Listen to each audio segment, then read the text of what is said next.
नमस्कार। मैं अंजू अपने यूट्यूब चैनल पर आप सभी के लिए एक प्यारी सी छठी मैया का गीत लेके आए हूँ। अगर अच्छा लगे तो इसे कमेंट बॉक्स में जरूर बताइएगा। धन्यवाद। छठ मैया दे दादर सनमान हो, सुन लाया रखी हमार, सुन ला हमारो बिनतिया। छठी मैया दे दादर सनमान हो, सुन ला हमारो पुकार।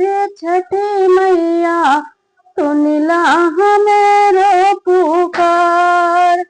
भूखल बनी छठ के बरतियान हो, बानी जल बीच ठाड़। छठी मैया बानी जल बीच ठाड़। छठी मैया दे दादर सनमानु हो, सुन ला हमारो पुकार। दौरा साजले बानी, ढेकुआ बनले बानी। दौरा साजले बानी, ढेकुआ बनले बानी।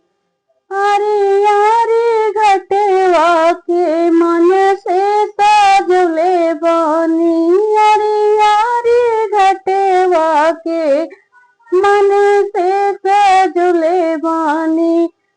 छठी मैया दे दादर सनमानु हो, छठी मैया सुन ला हमारो पुकार। छठी मैया सुन लाई हमारो अरज। छठी मैया बाटे भूखल हम